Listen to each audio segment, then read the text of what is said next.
for the simple reason, I'm not saying those of you on the agenda are to be brief, I'm just saying that our meeting only have two items on it, which is road department maintenance and Mr. Lee, DAS. But the reason for that is that one of our longtime commissioners, Mr. DeWitt Jackson's mother, passed away in a car accident. On Saturday, her funeral is at 11 o'clock this morning.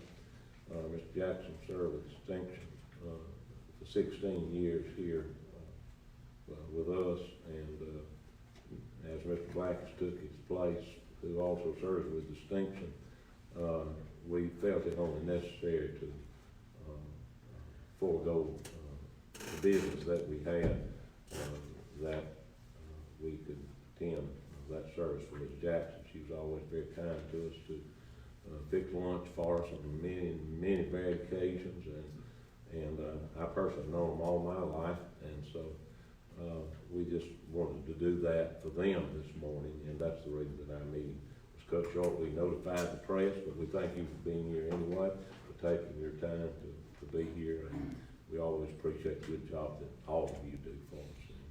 So with that, we'll get started. It's 9:59. We'll call our meeting to order. If you will, please stand, and we would ask Mr. Black to lead our invocation.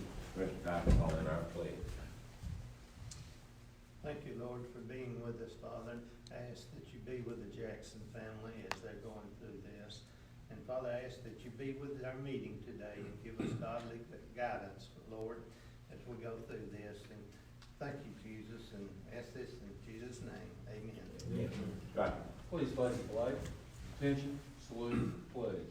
I pledge allegiance to the flag of the United States of America and to the republic for which it stands, one nation, under God, indivisible, with liberty and justice for all. Thank you. Be seated. We appreciate all of you that have come this morning. I think everybody, Mr. Packendall did not receive the minutes by mail, but I think all the rest of you did. Is there any changes that you noticed? I did not see any changes that need to be made, but maybe you did. If there's not, I will ask for a motion to accept them if you receive. Motion to approve. Your second. Second. Motion second in discussion. Those in favor, let me know by saying aye. Anyone opposed, state your objections. Thank you. Motion carried. First item on our agenda is road department maintenance update. Good morning. I'll be as brief as I can. I don't have a lot of new things to update you on. We are hauling treated base material out. We're actually working on our last road on the reclaim list. We'll get it finished, hopefully. May not get it finished today, but we should get real close on it. Have one more road down in District 2 we're gonna haul treated base material out on, and that's gonna get us caught up on that for right now. I'm hoping maybe by then that we'll have notice to proceed on our County Road 835 project. Maybe we can get started on that. Got a little bit of rain yesterday, which helped out tremendously, and cooler temperatures make life a little easier outside, so I'm glad to see that. That's about all I have for you in the way of an update. I do have one personnel matter. We had reposted a job in District 2 at the last meeting. I have not received any applications. I'd like to go ahead and repost it again. Thanks, Mr. Broll. Any questions concerning maintenance update? Mr. Westbrook, I believe this is your district. You will go ahead with the motion to repost the job. Motion to repost. Your second. Second. Motion second in discussion. In favor, let me know by saying aye. Aye. Anyone opposed, state your objection. Thank you. That's all I have for you. Thank you, Mr. Broll. We appreciate it. DAS. Mr. Mike Leith is here. And I publicly apologize to Mr. Leith. I've done it privately, but I'll do it again today. I slipped in notifying those last time. It was a lengthy meeting. It always is on that particular day because we have to pass a budget and do a lot of things. And we're not noted for length of meeting, but we did have a lengthy one then. I slipped and did not notify DAS. Mr. Lee came and wasn't on the agenda, but you are today. So we appreciate you being here. Thank you all for allowing me to come and address y'all this morning. This is something that we should have been doing for years.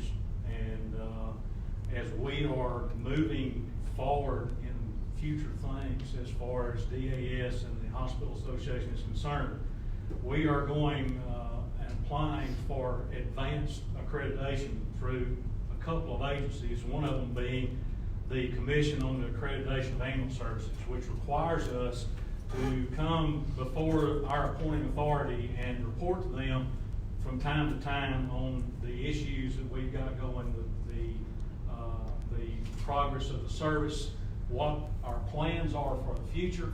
And so that's what's brought this about. And so I'm going to try to catch up in a very quick format here right quick, and to maybe try to get y'all up to speed just a little bit. The CAS accreditation comes through the American Ambulance Association, and it analyzes the EMS industry as a whole, and it looks at 20 of the most pressing issues that we in EMS take a look at. The highest of which is the quality of standards, the highest quality of standards that we can show and pursue whenever we're out taking care of people within our county or within other areas. As y'all know, we do go to other areas sometimes whenever we are called upon by FEMA to do so, and so this also goes toward that. CAS accreditation is a very high honor, and to try to press that a little bit more, as of the present time, there are only 180 CAS accredited agencies in 39 states within the United States right now. And we at DAS are under a 5-year plan as we speak, trying to reach this accreditation. We're about halfway through. And what this is going to do for us is it's going to increase our level of care. It's going to provide and encourage continuous reviews and help us meet the higher standards that are coming down the pipe day in and day out. EMS is an ever-changing thing. Mr. Westbrook knows that. It's changing every day.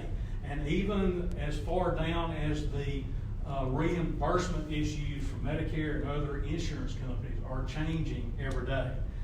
But CAS accreditation, to continue, also it helps us decrease liability, and it increases our community involvement in the communities that we serve. Right now, as at DeKalb Ambulance Service, we are in the process of having to rewrite all our policies. Mr. Posey, who is on with EMA here, who is serving on our board, is on our policy committee. And we're having to rewrite all those policies to come up to CAS standards. In this also, never before in the history, DAS has certified ambulance coders within their billing office.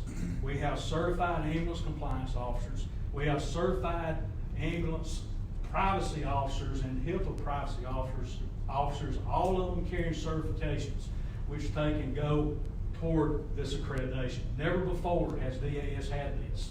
And there's not a lot of other agencies around that has that type of dedication from their employees within the different agencies within the service.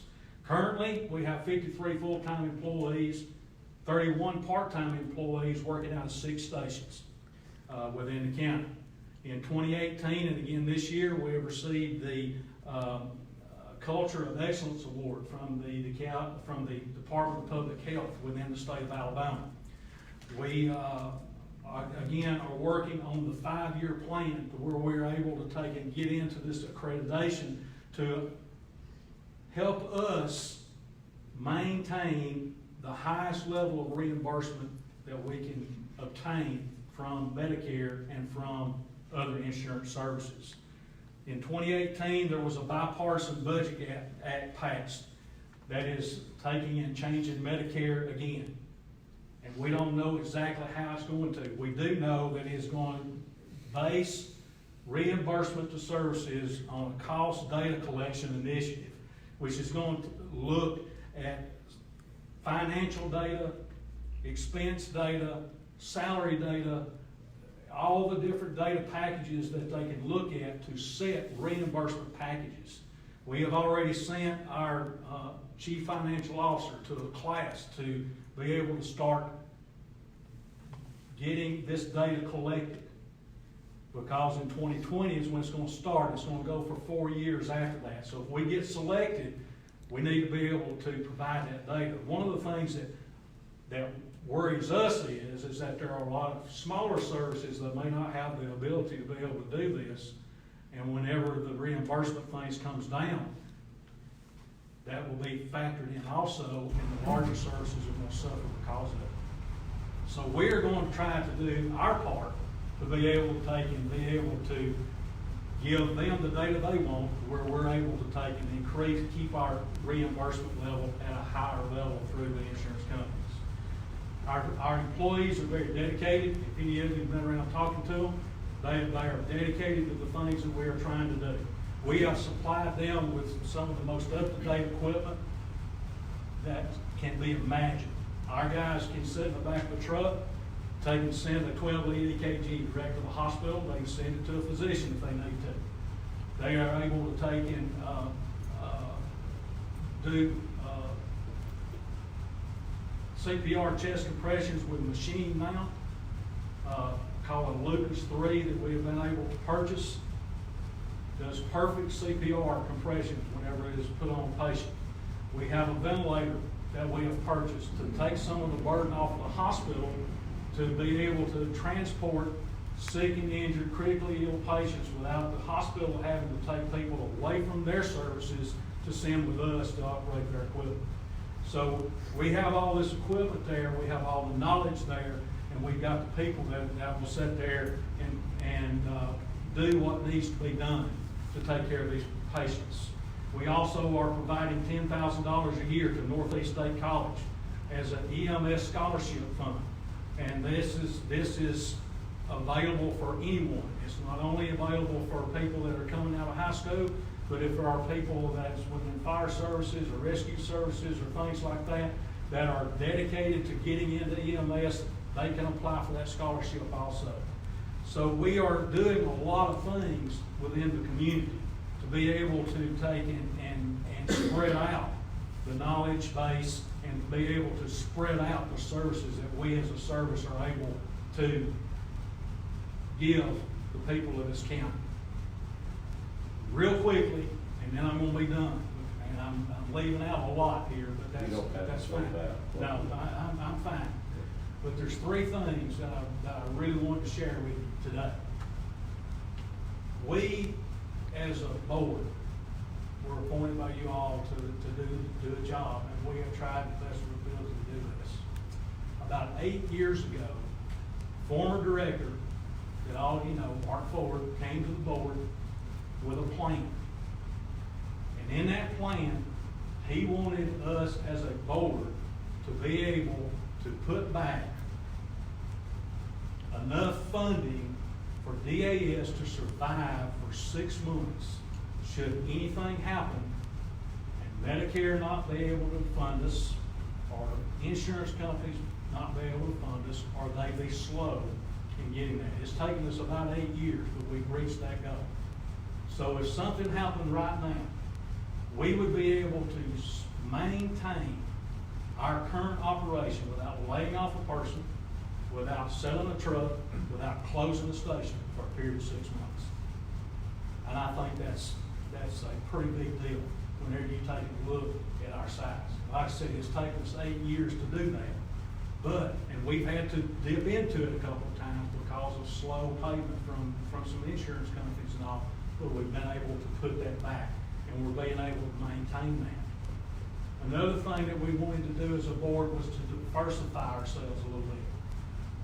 And in one way of doing that, we started our ATS service, our alternate transport service, or our wheelchair vans, if you will. We started that in 2014. We started with 1 van and one employee. Now we have 7 vans and 14 employees that are carrying people around this county and carrying them to other counties, to physician offices in other counties at a much, much cheaper rate than what you can from a transport service. So this is providing citizens access to health care without There are families sometimes having to take off from work, try to get away to get them to the physician's office and bring them back. This service is really paying off for us, and it's paying some big dividends for us.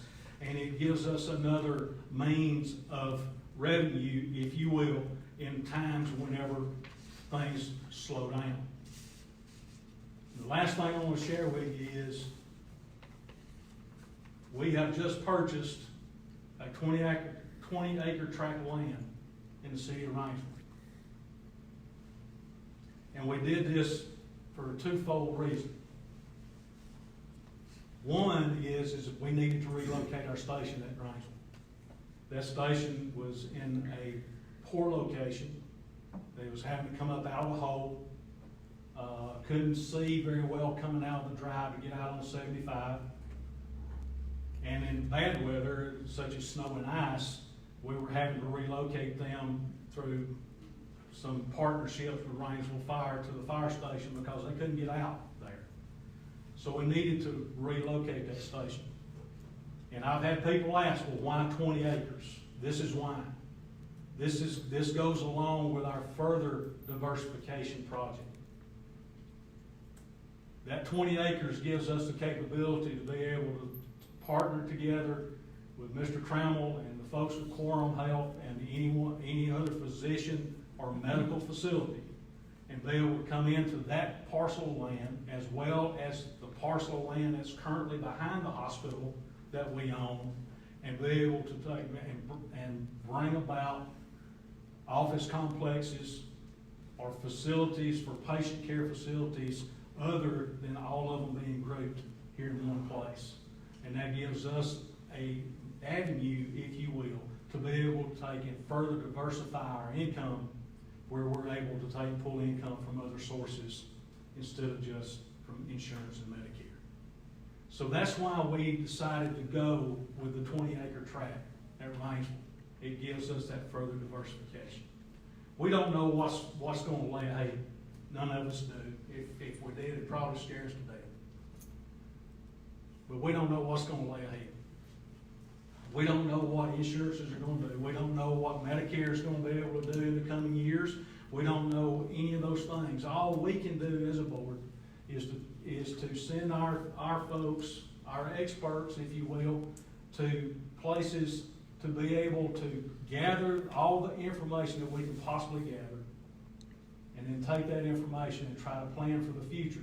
Because not only are we as a board dealing with DAS, we're dealing with healthcare as a whole in DeKalb County. And that's what we have to look at in the big picture, is both DAS and healthcare throughout the entire county.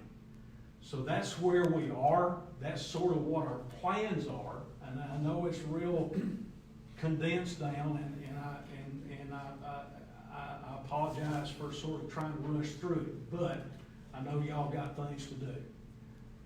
But we as a board appreciate you all allowing us to do our job. We as a board appreciate y'all allowing us to serve this county in the capacity that we are currently serving them. And we hope, and it is our prayer, that we are making the right decisions as we go down through all this, that whatever happens, we're able to take a look back and think, okay, yeah, we were able to do that, and the county is better for it. And that's what we as a board are looking at as far as providing for this county in the years to come, looking for the future. Again, I appreciate y'all allowing me to be here today. I hope that if you have any questions, that you'll contact myself or contact Cheryl. We'll try to answer any of them that you might have. Again, thank you for allowing me to be here. God bless you. So I pray. Thank you. Mr. Blake, we appreciate you being here in the job you all do, and let it be understood that we're only the appointing authority. Yes, sir. And we're not the funding authority. Mm-hmm. And would you just take a moment and tell that, and I'm sure most folks don't even know how you're funded, but would you explain that just in a brief way? In a brief way? Yeah, no, That's like trying to do a lot of things. Yeah. They will do it the best you Well, DAS is. can. Basic money that comes to you. Basic money, is from Medicare and from other insurance capitals. We, as a board, receive, 3 meal ad valorem Right. that comes in and is used toward, expenses for operations and for equipment. That's what most of that money has been spent for, plus covering funds that are contractual things from like co-pays and stuff like that, that we can't charge people for from Medicare. So that money also goes to defer those costs away from us also. And people need to remember that 3 meal tax was approved by public referendum Long time a ago. long time ago. 1950. And that's where Yes, that's where that funding comes Yes. from, and that was a good day. Yes, sir, it when- was. When that funding, was appropriated. Mhm. Thank you. Any question, comment? Got a comment. As a former member of the Hospital Association and former chairman of the association, I had the opportunity to assist in the development of your program through a long-range planning study that was done some 35, 40 years ago. I am much impressed with how your organization and your leadership over that period of time, has been able to amplify what we hoped would occur and the strides that you've made to make this one of the best, if not the best, rural ambulance service, we'll say, in North Alabama. I'm also impressed at your long-range plan to be able to develop a more competitive position to take advantage of potential variations in the Medicaid reimbursement, and we can only expect that the reimbursement rates are going to be lower. I'm sorry, that's the way it is. We can only expect that reimbursement rates from insurance companies will be lower over time. If you don't take these steps and you don't diversify your operations, you will not have the funding to meet your needs. So you're to be complimented in what you're doing. To say that I'm pleased with the way it's going would be putting it mildly. So please express my best thanks and appreciation to the rest of your board members for the work you do. And I want everybody to remember, this may be one of the hardest unpaid jobs in this county with the longest hours. And it's done for simply personal satisfaction and to do what's best for the people of the county. Thank you. Thank you. There are 3 members that serve on that board. Am I right? 5. I meant 5. Yeah.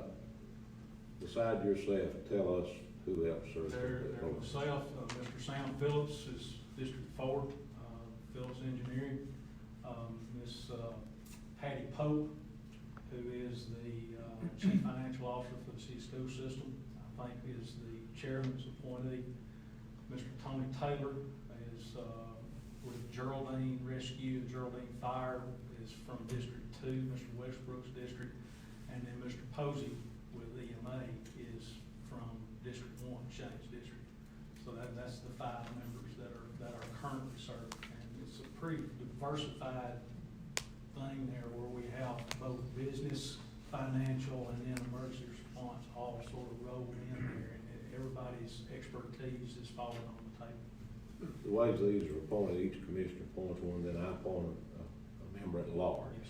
Yes, sir. And so just keep that in mind. And I have to be reminded about that because there's so many other those things that have to be done to coordinate this great effort. And certainly concur Mr. Kuykendall and the others that you all do a great job, and we thank you for that personal sacrifice that you make. Thank y'all, and Thank thank you. y'all for allowing us to be here. We appreciate you so very much. Gentlemen, that concludes our meeting for today. We appreciate your presence today, all the comments that we've had, and the DAS being here and updating us on their particular projects and the foresight that they've had. That being the case, do I hear our next meeting will be held October 22nd here in the chamber. Do I hear a motion to adjourn? Motion to adjourn. Being without objection, Troy.